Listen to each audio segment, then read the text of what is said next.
गांव की वह मिट्टी जहां दोपहर की धूप में पेड़ों के नीचे ठंडी छाया होती थी और जहां शाम को दिए जलते थे, उसी गांव की एक छोटी सी झोपड़ी में अनिल अपनी माँ के साथ रहता था। उसका बाप एक छोटा सा खेत का टुकड़ा जोतकर और दो चार जानवरों को पालकर गुजारा बसर करता था। पर एक हादसे ने उसे छीन लिया जब अनिल बस 7 साल का था। तब से उसकी माँ मीरा देवी ने घर को संभाला। वह गांव के जमींदार के घर में काम करती, कपड़े धोती, बर्तन मांजती, हर मुश्किल का सामना करती, पर अपने बेटे को पढ़ने की इच्छा उसमें हर वक्त जीवित रखती। अनिल गांव की सरकारी स्कूल में पढ़ता था, हिंदी मीडियम। उसके पास जूते नहीं थे, वह नंगे पांव ही स्कूल जाता। कुछ बच्चों के पास हवाई चप्पल होती तो कुछ के पास पुराने फटे जूते। अनिल के लिए तो नंगे पांव चलना ही आम बात थी। स्कूल के बाद वह अपनी माँ के काम में हाथ बटाता, फिर शाम को स्कूल की किताबें खोलकर बैठ जाता। उसके टीचर उसे हमेशा कहते, बेटा अनिल, तुम में चमक है, पढ़ाई करो, आगे बढ़ो। एक दिन जमींदार का बेटा शहर से आया। उसने नए नए जूते पहने थे। चमकदार अनिल उसे घूरता रह गया। उसके पांव जमीन पर कुछ ऐसे जम गए जैसे उसी चमकदार जूते ने उन्हें वहां की मिट्टी में कीलों से ठोक दिया हो।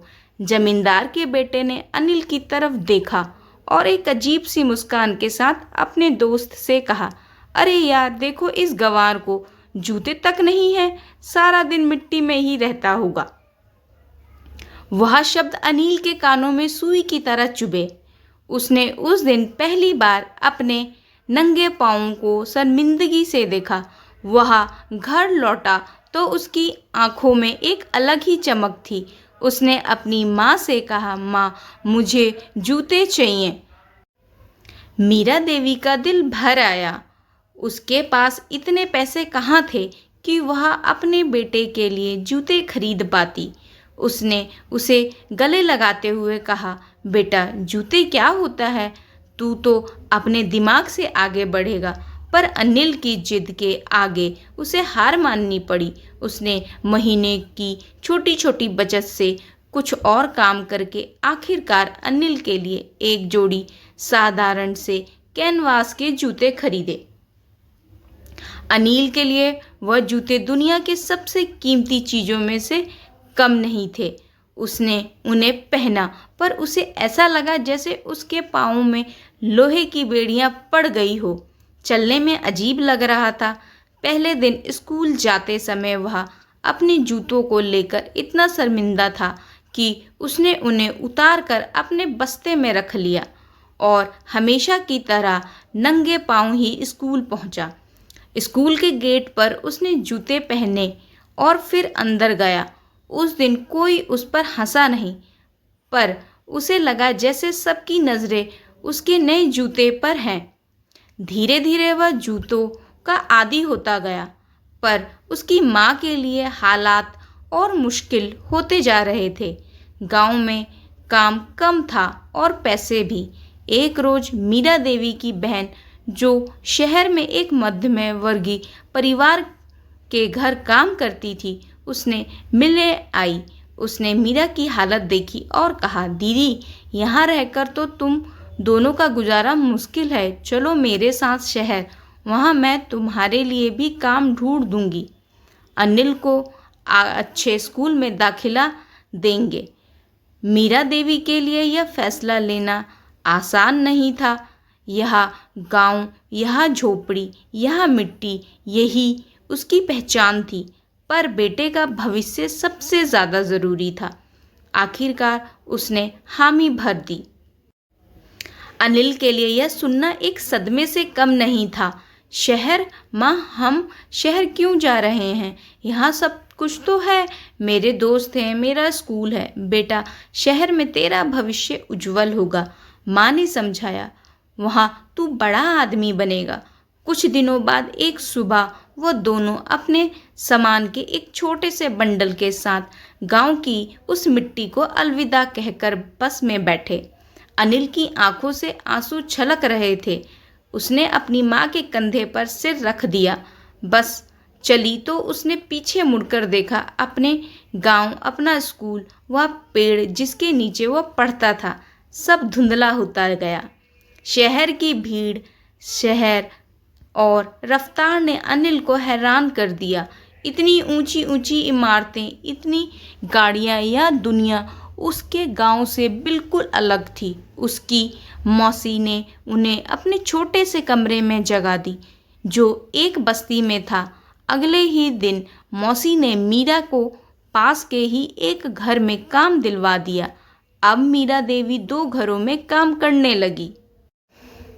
सबसे बड़ी चुनौती थी अनिल का स्कूल। मौसी ने उसका दाखिला एक अंग्रेजी माध्यम के सरकारी स्कूल में करवाया। पहले दिन स्कूल जाने से पहले अनिल ने अपने उन कैनवास के जूतों को बड़े प्यार से पॉलिश किया। वह जूते अब भी नए ही लग रहे थे। उसे लगा कम से कम उसके पैरों में अच्छे जूते हैं, कोई उसे नीचा नहीं देख पाएगा। पर उसका यह भ्रम स्कूल के गेट पर ही टूट गया। बच्चे अलग अलग गाड़ियों से उतर रहे थे। उनके पैरों में चमकते हुए ब्रांडेड शूज थे। उनके बैग, उनकी यूनिफॉर्म, सब कुछ नया और महंगा लग रहा था। अनिल का आत्मविश्वास उसी वक्त कमजोर पड़ने लगा। जैसे ही वह कक्षा में दाखिल हुआ, सबकी नज़रों उस पर टिक गईं। टीचर ने उसका परिचय करवाया। बच्चे, यह है अनिल, आज से हमारी कक्षा का नया छात्र। यह गांव से आया है, इसलिए इसे अंग्रेजी में थोड़ी दिक्कत हो सकती है। कृपया इसे अपना सहयोग देना। गांव से आया है, यह वाक्य उसके लिए एक लेबल बन गया। कक्षा के कुछ बच्चे मुस्कुराए, कुछ ने अजीब निगाहों से देखा। जब पीरियड शुरू हुआ तो टीचर ने अंग्रेजी में पढ़ना शुरू किया। अनिल एक भी शब्द नहीं समझ पा रहा था। बस वह टीचर के मुंह को देखता रह गया। टीचर ने उससे एक सवाल पूछा, Anil, can you tell me what is the capital of India? Anil सवाल समझ गया, पर जवाब अंग्रेजी में कैसे देना है यह नहीं पता था।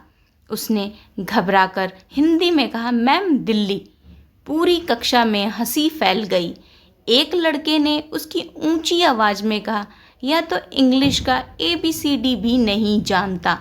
दूसरे ने उसके जूतों की तरफ इशारा करते हुए कहा, देखो यह कौन से ज़माने के जूते पहने हैं।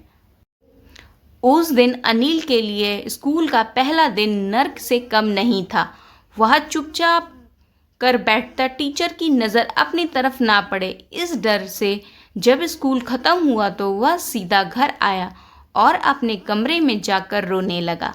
उसने अपने जूते उतारकर एक कोने में फेंक दिए। अब उन जूतों में भी वह चमक नज़र नहीं आ रही थी, बल्कि उन्हें देखकर उसे अपनी गरीबी और पिछड़ेपन का एहसास होता था। उसकी माँ ने जब उसकी आंखें लाल देखीं तो समझ गई कि बात क्या है। उसने उसे चुपचाप अपने पास बिठाया और कहा, बेटा, शुरुआत हमेशा मुश्किल होती है। तू हिम्मत ना हार। जिस दिन तू इनकी भाषा में इनसे बेहतर बन जाएगा, उस दिन यही बच्चे तुझ पर आंखें पर बिठाएंगे। माँ के शब्दों ने अनिल के अंदर एक जुनून भर दिया। उसने ठान लिया कि वह अंग्रेजी सीख कर रहेगा। अगले दिन से ही उसने एक नई दिनचर्या बनाई। सुबह 4 बजे उठता, अपनी मौसी के पुराने ट्रांजिस्टर रेडियो पर अंग्रेजी के समाचार सुनता। उसे कुछ समझ नहीं आता, पर वह उच्चारण पर ध्यान देना। उसने अपनी जेब से बचाए पैसों से एक छोटी सी डिक्शनरी और एक सस्ती सी अंग्रेजी सीखने की किताब खरीदी। स्कूल में वह अब डरता नहीं था। वह अंग्रेजी के टीचर के पास जाकर अपनी शंकाएं पूछता। शुरू में कुछ बच्चे उसका मजाक उड़ाते, पर वह बिना ध्यान दिए अपने काम में लगा रहता। वह लाइब्रेरी में जाकर अंग्रेजी की सरल कहानियों की किताबें पढ़ता, शब्दों के मीनिंग्स डिक्शनरी से ढूंढता और एक कॉपी पर लिखता। रात में सोने से पहले वह दिन भर सीखे गए 10 नए शब्द दोहराता। धीरे धीरे उसकी मेहनत रंग लाने लगी। 1 महीने बाद वह छोटे छोटे वाक्य बना पा रहा था। 2 महीने बाद वह अंग्रेजी की किताबें पढ़ने लगा। 3 महीने बाद उसने रेडियो पर आने वाली अंग्रेजियों की कार्यक्रम को समझना शुरू कर दिया। एक दिन अंग्रेजी की कक्षा में टीचर ने एक कठिन पैराग्राफ पढ़कर सुनाया और उसका मीनिंग पूछा। सारी कक्षा चुप थी, कोई जवाब नहीं दे पा रहा था। तभी अनिल ने हाथ खड़ा किया। टीचर ने उसे जवाब देने के लिए कहा। अनिल ने न सिर्फ सही मीनिंग बताया, बल्कि उसने अपने शब्दों में उसे एक्सप्लेन भी किया। पूरी क्लास हैरान रह गई। टीचर ने प्रसन्न होकर उसकी तारीफ की। एक्सीलेंट अनिल। उस दिन के बाद कक्षा के बच्चों की नज़र में अनिल के प्रति सम्मान पैदा हुआ। धीरे धीरे उसने दोस्त बना लिए। उसकी मेहनत ने उसके जूतों, उसके पुराने बैग को अप्रासंगिक बना दिया। अब लोग उसकी बुद्धिमत्ता को देखते थे, उसके कपड़े को नहीं। साल बीतते गए। अनिल ने हाई स्कूल और इंटरमीडिएट की पढ़ाई बहुत अंकों से पूरी की। उसकी अंग्रेजी अब उसकी सबसे मजबूत विषय बन चुकी थी।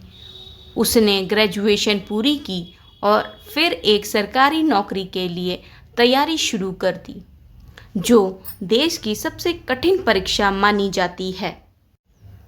उसने फिर से वही मेहनत और लगन दिखाई, दिन रात पढ़ाई की।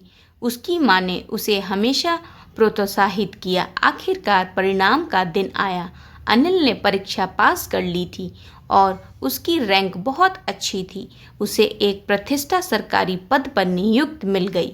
नौकरी लगने के बाद जब वह पहली बार अपने ऑफिस गया तो उसने एक नई जोड़े जूते खरीदे। वह चमकदार और महंगे थे, पर इस बार उन जूतों को पहनकर उसे कोई शर्मिंदगी महसूस नहीं हुई, बल्कि गर्व हुआ।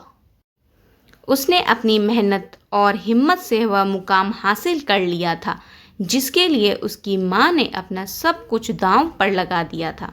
कुछ सालों बाद अनिल अपनी माँ के साथ अपने गांव लौटा। वह उसी सरकारी स्कूल में गया जहां से उसने पढ़ाई शुरू की थी।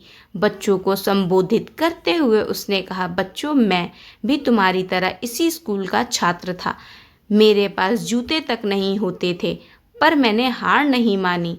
आप सब में भी वह क्षमता है, बस ज़रूरत है तो खुद पर विश्वास रखने की और कड़ी मेहनत करने की। भाषा, कपड़ों या जूते किसी की पहचान नहीं होती।